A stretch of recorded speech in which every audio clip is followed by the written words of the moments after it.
Welcome back to New England Living. I'm Rachel Holt.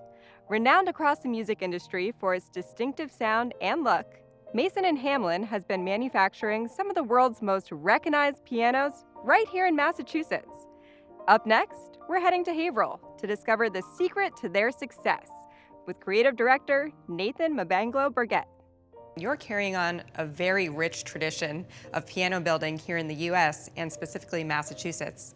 This business goes back over 170 years, right? Yeah, it's been 171 years as of 2025, and it's been a really rich history. How did it all start? It started with two idealists, Henry Mason and Emmons Hamlin, two people with very unique backgrounds, one more on the music side and then one more on the mechanic inventor side. Together, they wanted to build world-class instruments. The mission from the beginning has always been to make the world's finest pianos. Now, that's a tall task. How do you even go about that? It starts off with using the best materials as possible, really great craftsmanship, but also being very innovative, trying out a lot of new things, testing, and really connecting with the pianists. This used to be a big booming industry. Now you're one of two manufacturers currently still active in the United States. Why is this something that you want to preserve and is really important to this business? Mason Hamlin has such a rich history in the piano world. It was part of one of the main manufacturers during the golden age of piano building. What people sometimes don't know is that the modern piano that we know today was really constructed in Boston, Massachusetts. That's where the innovations really came about. And so to have Mason Hamlin go bankrupt and not be brought back would be a huge loss to the piano world. It was a huge endeavor to invest in Mason Hamlin, to rebuild the factory from the ground up, but it was one that was worth it. All of this work going into making what you want to be the world's finest piano, what separates a Mason & Hamlin piano from the rest? Yeah, there's probably two major features. One is the sound. The sound of our pianos are really what we like to call the American piano sound. And it's a sound that's very lush, it's very resonant, and it's characterized by three kind of core principles. One is the bass. It's this deep growling bass to it. The other section is the warm lyrical tenor. And then finally, it's the high end. It's a bell-like treble in the high end of the piano.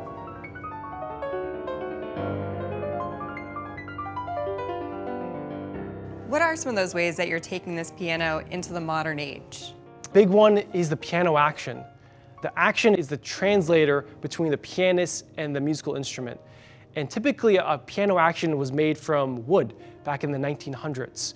But today, we're one of the only companies that are creating a fully composite action. And so this is something that creates more consistency, better tone and volume in the piano, and kind of alleviates any big frustrations that an action can have. This is your working factory in Haverhill. It spans 6 floors. There's a lot of action going on. What is the process of making these pianos? The process kind of happens from the basement floor all the way up to the 6th floor. The basement floor is really where we're making the foundation point for the piano. It's the rim, and everything else gets built upon that rim. To build the rim, it starts with using the right materials. It's all hard rock maple that's created into small plies of it that are built up on top of each other, glued together, and then bent into the shape of the piano. The first floor is where we're doing all of our woodworking. It's the milling of the piano where we're making kind of all the inner components, all the small pieces you need to make the piano, and also the case parts, what you see on the outside of a piano. As it moves up to the 2nd floor, this is where we're installing one of our most unique parts of our piano. It's the tension resonator. It's what locks together the entirety of the piano so it doesn't change over time. And this really preserves the sound of that piano so it keeps its original tone from day one to 50 years into the future. It's what separates our piano from every other piano. Moving up to the 3rd floor is where we start to install the soundboard of the piano. And the soundboard is really the heart of the instrument. On these floors, we're also doing some of the most important hand craftsmanship. This is where we need to hand notch the bridge of the piano. This is a precise craftsmanship role that takes multiple years to learn and many more years to master. On this floor, we're also stringing the piano. This is where we've inlaid the plate of the piano, and now we're starting to hand string up the piano, one string at a time. Next floor, which is where we install the action of the piano. It's really what allows the pianist to delicately translate any of the nuances that they have in the performance to the piano itself. And after 5 floors of hard work, we're here on the 6th floor where we can see the finished product. And one of these pianos, it can take up to a year to make, right? So how many pianos are you producing in a week here? Yeah, we're really a boutique piano maker. We're only making pianos in small batches from around 50 to 100 per year. Given that you are spending so much time hand making and handcrafting, how does that affect the sound of one of these fine pianos?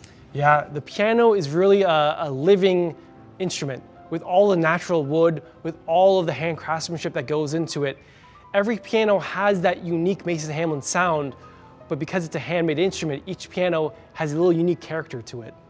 They all have unique finishes to them, from polish to satin. Some of them have very exotic wood veneers, from limba to babinga to white sapelli. They really are a work of art. Something fun is you invite the public in here to see what you do, up close and personal. Yeah, we like to give tours every Wednesday, but also have custom dates if you can't make a Wednesday.